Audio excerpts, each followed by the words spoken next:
What's up, snobs? Shane here to give you my thoughts on Venom, There Be Carnage, where Venom finally goes up against Carnage in the matchup that comic book fans have been waiting for since the 90s. It's here just in time for the spooky Halloween season because there is nothing scarier than that wig that Woody Harrelson was wearing in the first Venom movie. But thankfully, they do away with that, and so we've got new director Andy Serkis stepping in. The story goes in this different direction. There's a kind of a different focus in this film, and so we're going to talk about what worked and what didn't work. And I'm going to let you know if this movie was bite off your head awesome, or if it just plain bites.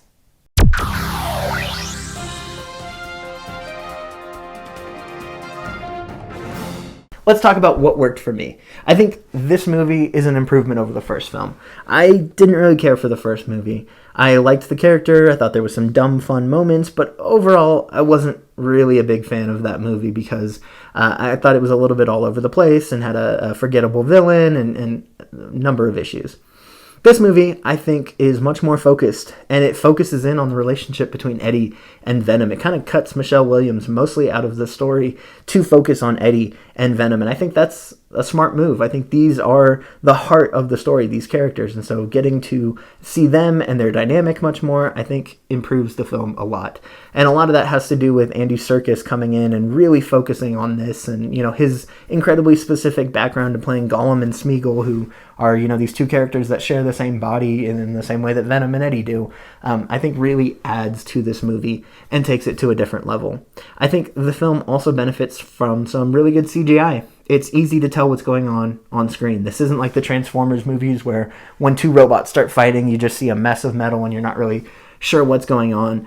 Even though Carnage and Venom look pretty similar, other than the colors, you know, they are always clear on screen. You can always tell what's happening. And I think the movie doesn't overuse the CGI. There's some points in the middle where that's stretched a little thin, but I think in the climax, the movie does a surprising job of giving us Tom Hardy and Woody Harrelson together instead of just their CGI forms. And I think that's a smart move because they're talented actors, and watching the two of them at the climax of the film is what you want to see. And so I think the CGI is good, and the use of it was well done. I think what this movie also does well is Carnage. The script doesn't necessarily do an incredible job with the character. You know, he comes out pretty one note. But by having Woody Harrelson play this iconic character, it just takes it to a different level. Riz Ahmed is a great actor, and he gives a fine performance in the first movie, but he's kind of forgettable. And so no one is going to forget Woody Harrelson as Carnage in this movie because it's Carnage and it's Woody Harrelson. And I think he does a good job in the role. I think he's a believable, you know, serial killer who has these issues and things like that. And so I think his performance was really, really to the film's benefit. Also, I think that what this movie does well is it doesn't fall victim to what so many superhero sequels do. This movie doesn't get overstuffed and convoluted and think that more is more. The film is incredibly short. It's like an hour and a half long, just over that. And I think that's the smart move because so many sequels just get bloated and they try to introduce 15 different characters that they're going to spin off, and they try to do all these different things, and it ends up as just kind of a mess. This movie doesn't do that. This movie is focused. This movie is streamlined. This movie is pretty straightforward. And I think it has an energy and a watchability as a result of that. That's what I liked about the movie. Let's talk about what didn't quite work for me. This movie is dumb.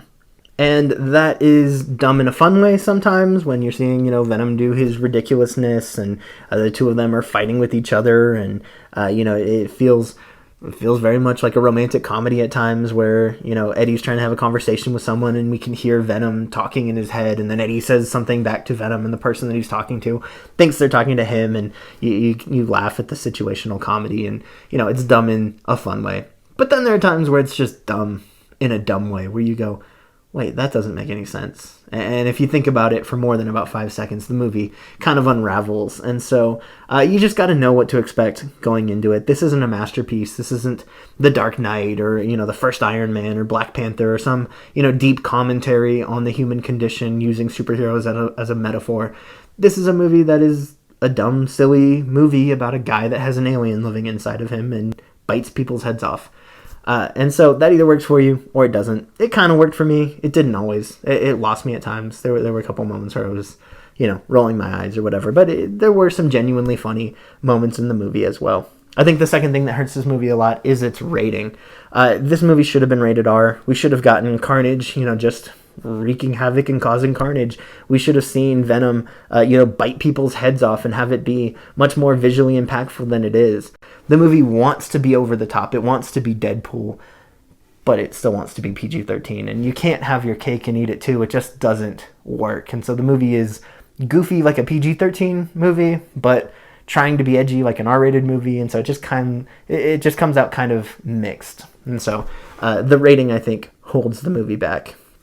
The film also, in its attempt to be more streamlined, which I said is a good thing, it cut one or two scenes that probably should have been left in there. About an hour into the film, there's something that happens where it just kind of comes out of nowhere, and it seems like a scene was taken out of there that explained what's happening. And so for about 5 to 10 minutes, the movie just stops making sense completely. A character's like, I can't leave here, and you're not quite sure why, and everyone is acting like something has happened, but it's just not in the film. It doesn't end up mattering in the end. It corrects everything. But for 5 or 10 minutes, I was like, did I miss something? I didn't get up and leave. What happened? So overall, I think this movie is like the equivalent of drinking a Monster energy drink. And sometimes that's kind of fun. And sometimes it makes you a little bit sick. And so this movie is trying to be that. It's trying to be, an update of the 90s, that fun, over-the-top, ridiculous, kind of silly, kind of edgy movie to mixed success. That's what worked. That's what didn't work. I'm going to get into some minor spoilers. No, I'm going to get into some major spoilers in this next section. And so if you haven't seen the movie yet, stop the video here. Know that that's my review. But there's something that I really want to talk about that happens in this film. And so if you haven't seen it yet, I don't want to spoil it for you. Check out here. If you have seen the movie, continue with me into this next section.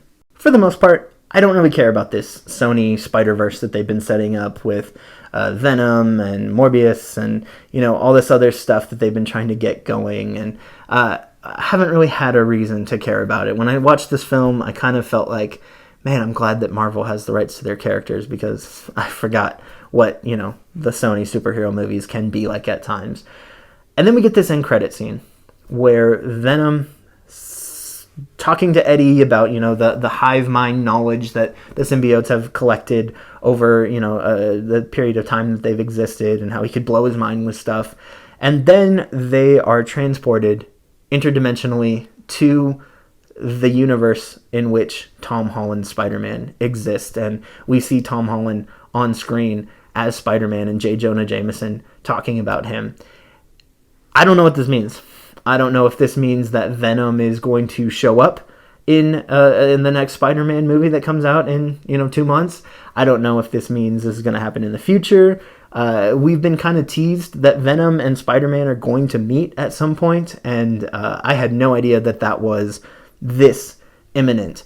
And so really that recontextualizes the entire movie and experience for me, because what Marvel does so well is they sell you on the movie doesn't matter almost. The story is what it is.